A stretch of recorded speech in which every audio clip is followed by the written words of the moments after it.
Hello, everyone, and welcome into a special episode of DC Talks. I'm your host, Drew Kreisman.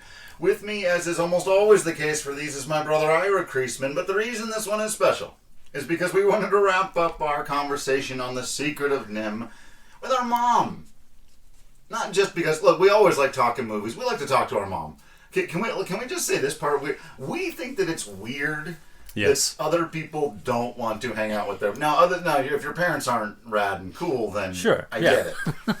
But it's like, no, if your mom is rad, why wouldn't you want to hang out with your mom? Right. Yeah. We talk just about every afternoon, right? Uh-huh. Yeah. And we know each other. Work in each other's gardens. Yeah. You come over now and again. Yeah.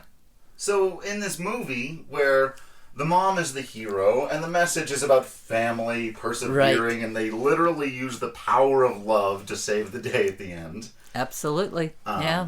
You know, even through the parallels of, may as well just, get the whole situation on the table, with the father being gone, and we're watching this, and Dad has passed away several years ago now. It's been a long time, but, I thought we should all get together and talk about it, because you don't see a ton of art movies. You watch a lot of movies, you read books, a lot of different kinds of stories. So I wanted to get your perspective on mom getting to be the hero. As opposed to being dead right at the beginning, or dying right at the beginning. Yeah. How many of those heroes are already orphans, right? Right. Dead dead parents. Luke Skywalker, orphan. Harry Potter, orphan. Bambi. Oh God, Bambi's mom dies almost on screen. First movie I ever saw. So this is Littlefoot's mom. Don Bluth. I was just gonna say this is the first Don Bluth movie we're doing, but the next one we might do is Land Before Time, which has one of the hardest mom things at the very beginning. Jeez. Right? So in this one, it's flipped a little bit. Jonathan dies off screen and before the movie. Right. And it's really her story. First of all, can you think, and this is not a test if we can't come up with any, but others off the top of our heads other stories where the hero is just a mom trying to protect her kids? There's gotta be some. I know there's got to be something. I will say that in a couple of expansions, Magic the Gathering is going to a new plane of existence called Bloomborough, where they're anthropomorphic, intelligent animals, and their hero is very strongly based upon Mrs. Brisby. So, whereas Red, Mrs. Brisby never had a sword, but has a big old honking sword, is a mother of 3, and is the hero of that tale, apparently. So that's nice, but off the top of my head, fantasy stories are coming of age stories, right? Uh-huh. Final Fantasy heroes are old at 35, and none of them have. Right. Well, Terra becomes a mom in 6. Right. She takes on the orphans. There's a bit of that, right? But it is interesting that there aren't a ton of stories that just from the beginning, the outset, present itself as here's our hero. She's the mom. And not the wicked stepmother, because that's another one that we see a fair amount of too. So whether it's Cinderella or Snow White, the mom figure there is the evil stepmom. Right. And so we were talking, and I should mention that my wife Katie doesn't want to be on podcast, but she's there was an interesting and fun conversation right before we came on here. You asked her, and I think it's kind of the central theme of the movie, right? Like, how many trials would you go see The Great Owl? Because we will, not too long from now, be welcoming our first child into the world. And so as a kid, I watched this movie through a different perspective than I probably am now. True. I think that's the thing about the mother is that it isn't that she's not afraid. I think that's one of the important things that this movie does. It isn't that mom's full of armor and got the sword and she's totally unafraid. She's afraid, but she's willing to do it anyway. From her first trial to go see Mr. Aegis to the Great Owl to Nicodemus, but she's going to work through her fear because her kid is sick. And she's got to do something. She's got to take care of the family. She's going to take on a tractor. Yeah. Good Lord. Yeah. And she freezes at that one, but every other trial she powers through. Well, Annie Shrew's got to show up sometime, right? Yeah. You can't make her just an evil aunt. Right. And even that aspect of family where maybe there's someone in the family who drives everyone a little bit nuts and is a little bit more of a handful to deal with, but you still love them, and they're still part of the family. And even though the movie keeps asking us to laugh at her getting bonked on the head violently, right. Yeah, fall down the stairs. She comes through a couple times to really get them where they need to be. And the tractor's a huge one, right? Right. Yeah. Right. Where I think is Ira and I have talked a lot about the difference between certain, Don Bluth movies and even Disney of its time, or even like I love Pixar movies, but I don't think that they would do some of those things where, they would turn that character into a total villain so that we, the audience, could get some kind of satisfaction on rooting for their downfall. Right. Whereas Auntie Shrew is just presented as a complicated, nuanced character who we find aggravating the entire time. Yeah. But, the movie even kind of ends on the joke of, like, she's coming back around now that things are normal to check on everyone. Right. And they go, oh, Auntie Shrew is here, and then... Yeah. But she's Martin also... goes, oh, great. Yeah, but she's also the one that warns everybody. You've got to be that strong personality and committed to what you're doing and taking care of others. Right. To warn everybody, you gotta move, So that would suggest that, like, she came to see the Brisbys, but she went and saw every family. Right. In the she field, right? She to the whole thing. Right. The frost is off the ground. Everybody get ready. We don't know when the tractor's coming, but it's soon. Yeah. So, Mom, I wanted to ask you about something that I was thinking about throughout, and again, this repurposing of the technology, the magic, the weirdness of the world. We've talked about it as maybe a steampunky kind of thing, but just from a visual perspective, like, how weird was that? It was weird, and it's really good. It's one of those things when you remember that you liked something, but you don't remember necessarily that aspect of it, and just how pretty it is at all kinds of settings, just the colors, the backgrounds, even just showing the farmhouse in a distance, and the use of those kind of muted colors still being pretty, but also then the dark, the scary things. That's a whole different color scheme that adds to that. So we talked about, the darkness and the appropriateness of the darkness for the children. Right. Right? This is another thing that we want to ask Mom about, because I kind of had my take last time. Yep. Right? But I don't know anything. I'm making it up. That's one of those things when you're showing your kids movies, whatever it is, age appropriate is important. Yeah.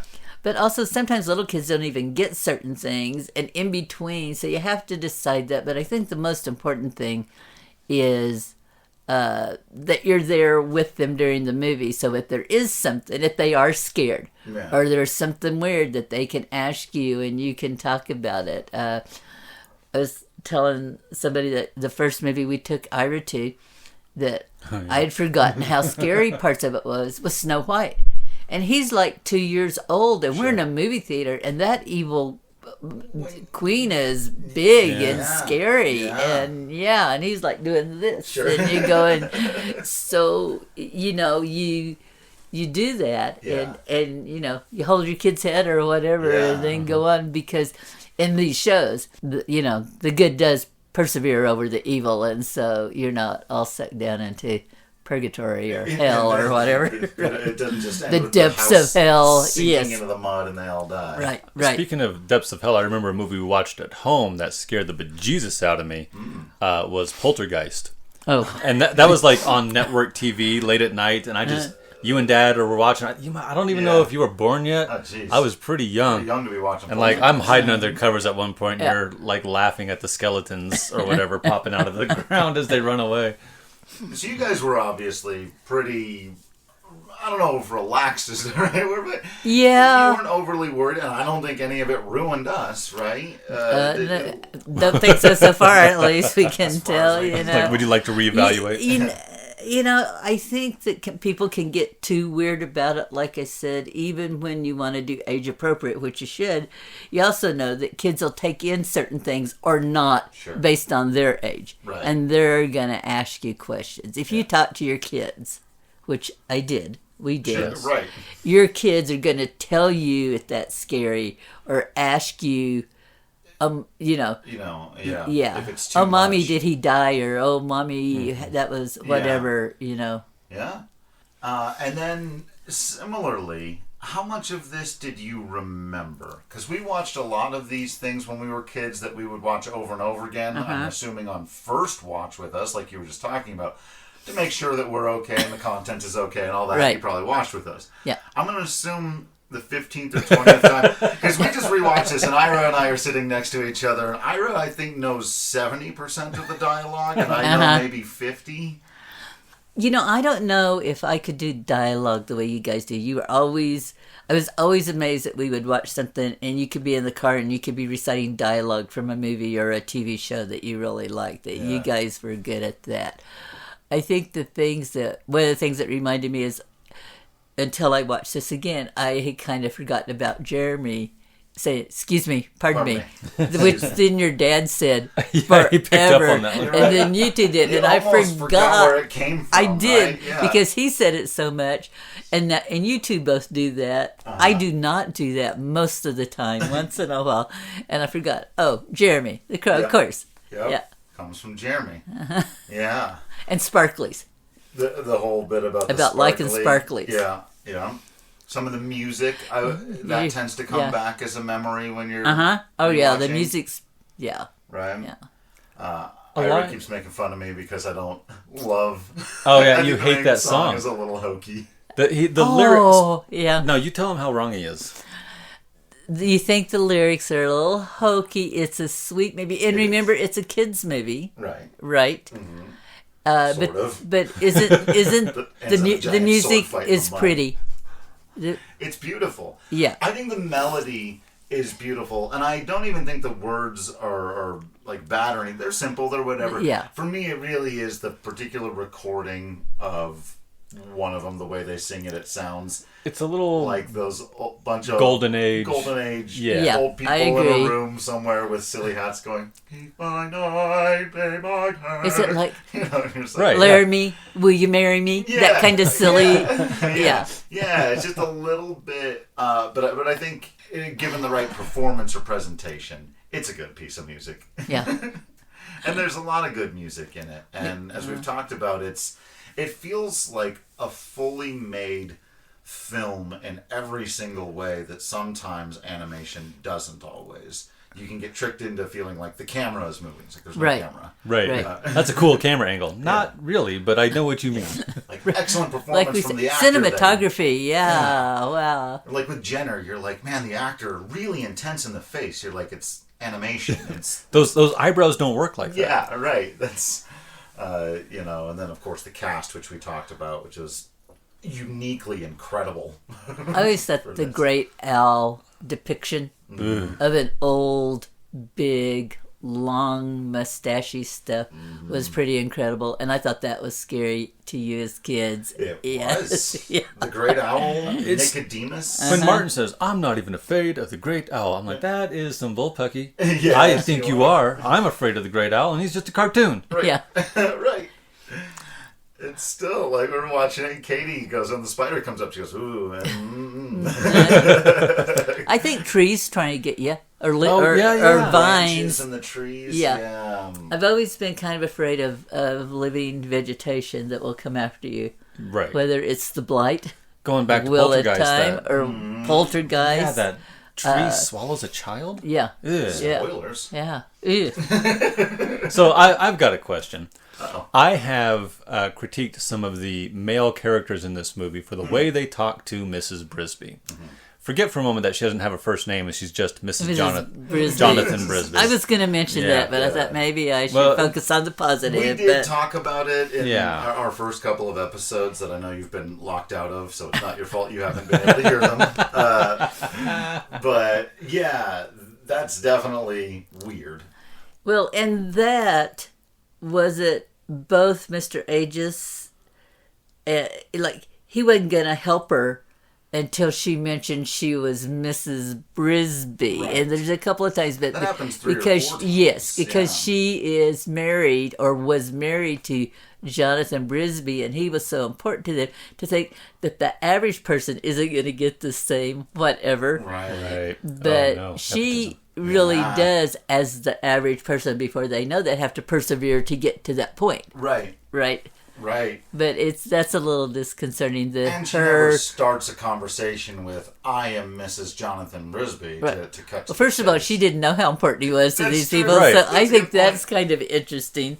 She liked him, Yeah. obviously. They Right. got He 4 was important kids to in a her. nice house, but she didn't know how important he was, so she doesn't come in and say, hey, Right. I'm so-and-so, help me. Right. She's going to go ask for help because Right. to take care of the family, no matter what. But these boys do tend to talk over and around her. There are a lot of times where she'll say something, and then whatever their next line of dialogue is, it's as if she's said nothing at all.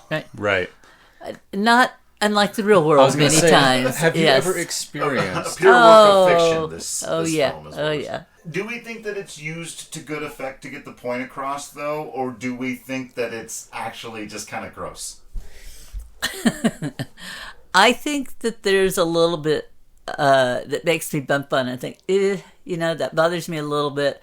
The overriding thing is good. Yeah. That regardless, she's doing that, and she's a nice person, right? Right. Or a nice mouse.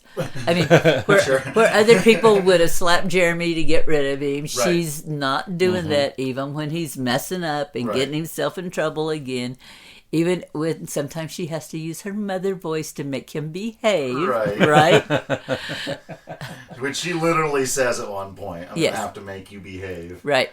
I do think I could certainly argue that one of the central themes of the movie is, if we, and there's maybe a condescension to it too, I think, of we should listen to women and children more because they have wisdom too. Right. Which feels a little like Women or children? just as good Yeah. as any man. Right, yeah. Yeah. Which is Right. like, At least some of it. You're more grown than I thought. it's like when we were listening to the documentary about Tony Stone on the baseball video Right. game, and one of the old announcers said something like that, and you could tell he meant it like, she swings that bat as good as many of the fellas. And it's just like, oh, Yep. Yes, she does. yeah. But what is it? Why is that the comparison? Right. Right. And I think that that's just something that's so innate in our society, and that's the thing that we kind of need to watch ourselves. And you don't have to always fight against it, but you have to, let's not perpetuate this. When you listen to sports announcers are a good example of sometimes just saying the trite thing that you just think, oh dear, Yeah. please don't say that. Yeah. Framing of things the same way. It's like throw like a girl. Yeah. Right. All of that. So what's that old saying about wisdom from the mouths of babes or something like that? What is Sure. that? Is that kind of what this is a little bit? But I agree that it's like also treating women and children as though they're the same. Right. Or There's an infantilization of women that often happens in storytelling and apparently the real world. I guess. Right. I guess. Well, Which is you notice there weren't any female rats in the. In right. the Senate. Yeah. When they got down into Yeah. the politics room and everyone's What the hell's wrong with that? Again, an accurate depiction of our system, but also do we always have to do, it wouldn't have been nice to have one lady rat of Nimh just stand up and be Sure. like, this whole thing is dumb. You guys are being dumb. Don't Right. get in a sword fight in the lobby, please. Yeah. Right. Well, and then so the other. So we talked about Shrew. We talked about the kids. We talked about Mrs. Brisby. There's also Beth Fitzgibbons, the farmer's wife. Now, in my experience working in Western Colorado with ag students, farmers' wives are usually also farmers. Right? Yeah. And she basically 3 scenes. One where she's talking to her husband about the people from Nimh called and he's not listening. No, he didn't listen Yeah. to her. And then there's the one where she's feeding the cat, doing the dishes and feeding the cat. Right. And then there's the one where she's Cat doing the is also laundry. not listening. And So- then the laundry, yeah. And she's wearing a dress. Right. The whole, yeah. And I don't think any of that's inherently negative, but you, being a woman and me Right. not, does that, she's a background character, maybe it doesn't matter that much. What do you think? Well, I guess how the dialogue went with him, he's obviously not paying attention and doesn't really care. So that's kind of weird. But again, not unusual. she's the one that has a concern and actually knows what's going on. But it's also like she has to tell him to get anything done, as opposed to going on to say, so they're going to be here tomorrow and I'll be meeting them at so-and-so, Right. Yeah. like waiting for his response. No, I think one thing that helps undercut this, and I know there are people who hate this in modern media, the girl boss trope, where there's not enough girl bossing for Mrs. Brisby for it to quite fit that. But the thing people will say is that then you make all of the male characters weak or terrible or bad or whatever. I think what this movie actually does is really only give us the one character in Justin who's, like, not a dick. Like, Mr. Aegis is not a bad guy. He's kind of crotchety, He's but insufferable, right? Crotchety old scientist. Nicodemus and the Great Owl are, at best, off-putting. they're a little condescending. And they and a little also creepy. don't listen to her. Yeah. Right? Jenner, obviously. Is bad. He's an out-and-out villain. So, Yeah, right. Then, most of the senators, as we talked about, the best they could do was, maybe this isn't a good idea. That's Right. about as far as they go. Brutus and Sullivan, right? We don't, other than Justin, we only have one male adult character, right? Sure. He's the only one. Jeremy, but he's a goofball. But, right, Yeah. He's the comic relief. I think, is where it would fall more into the modern times of the Oh, because male he's such character a being goof. a putz, where she is so capable. But he's the only one being a putz, and he's a perfect putz, so let it, Right. that's okay. Because you've also got Mr. Aegis, whose entire thing is, everything I am doing is more important than everything that you are doing. And one of the things I would say about your point is, back to female bosses or women being in charge, and then the males have to be weak. This is the either or we've developed, and it shouldn't have to be that way. You can have, like I was saying, the farm moms are also farmers. They go out and feed animals and plant crops and do all of that stuff too. Almost everybody on a farm works on the farm. Right. So I think that's much more of an equal whatever position. So you don't have to put down the other party. You don't have to be that she was able to take over Hank Aaron's spot because he was a weak person. Right. He was a weak ball player. That's definitely why she took that spot. Hammer and Hank Aaron. Never heard of him again. Exactly. And he was never heard from again. But yeah, no, I agree, and I don't really think it happens in art that much, but I do think this is a good story version of, like, here's how you can portray a woman who is constantly being overlooked, disregarded, and whatever, and have one of the central messages be, a lot of this could have gone easier to have been solved if people would have just listened to her from the very beginning. And tried to help. I was going to say, and been willing to help, not just brush her off. Right. Not just... Just tell us. Why are you here? What are you even doing here? What's that got to do with what me? What I'm doing is important. Again. Right. And I do really like Mr. Aegis because he reminds me so much of Sid from Final Fantasy. Sure. But and it's not like he doesn't care. As soon as he hears that Timothy is sick, the one with the spider bite, here's how you fix pneumonia. Yeah. So he's not a total asshole. He's just, now shoo, go away. Yeah, sure. Slams the door. He's doing important stuff. He's a scientist. He's doing important stuff. He's got experiments going on all over, and you're interrupting. Right. So I kind of get that, and then he does pay attention. And in the long run, he really is helpful. But you're right. It's like he's ready to just go. I do want to ask Jeremy. We talked about Jeremy. I feel like Jeremy is a 13 to 14-year-old boy who means well and just really wants to get a girlfriend. His relationship to Mrs. Brisby, he kind of has a crush on her, maybe? A little bit, yeah. How do you feel about the way she handles him? Because sometimes she's very... Drew referred to it as flirty. I'm not sure that's quite... Maybe playful. She's a little playful. She teases a little bit. Right. She's stern when she needs to be sometimes. She handles him and sends him off on a task that she knows will get him out of her hair. Right. How do you... She sort of moms him in a way. Yeah. How does that look, feel, seem to you? I liked it. I mean, I feel like that I've dealt with friends of yours like that when they were at a certain age. If Jesse's over or whatever, and because you're teasing them and you want to have some kind of relationship with them. You want to know your kids' friends. So from my perspective, and so you got a group of friends over, and generally it's a small group. You try to get to know all of them a little bit. When we were driving to different places in cars, you get to know. I remember one of Drew's friends, and I forget who it was, said we were driving along to somewhere, show, birthday, something or other, and he goes, "Wow, you're the only mom that I knew turned up the radio." That's awesome. Oh, okay. Yeah. Well, and it wasn't. I didn't do something unusual for me. I wasn't trying to. Sure. And Just a song came on and that you just So just talking to kids about stuff. So I think I talked to your friends like that, and sometimes you were like, no. Yeah. Sometimes you just gotta. And sometimes you're just kind of asking them why. But it's classic when she goes, "Be athletic." Be athletic. I really like the line when he's talking about no girls want to get serious, and she says, "I doubt they'd survive." Yeah. Yes, I agree. I felt like that. Yes, yeah. Like, smart girls, and what's he find a goofy girl? Yeah. Yeah. Yeah. You gotta find your match. When he's not looking, she finds him. Right. Yes. Like literally. Right. Crashes into. Jeez, there's another metaphor.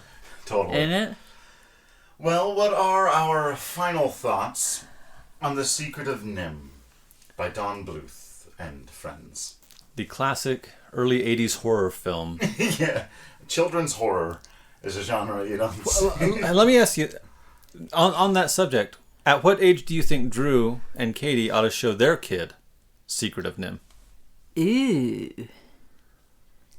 I have to think about that. Yeah. That's a tough... Yeah.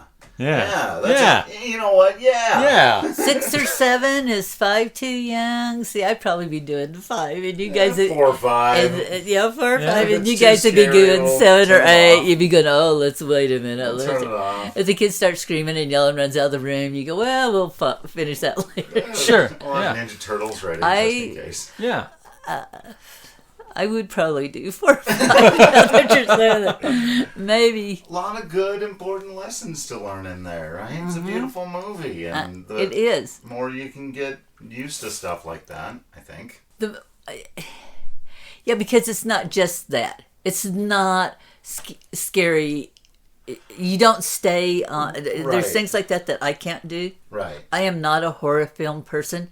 I do not want to see super graphic, bloody, whatever. Right. I will say that and tell you I've seen all the John Wicks. Yeah, right, sure. Now, right. you know what? I wouldn't show my kids that movie. Right. Yeah, I'd much rather show them this. Yeah.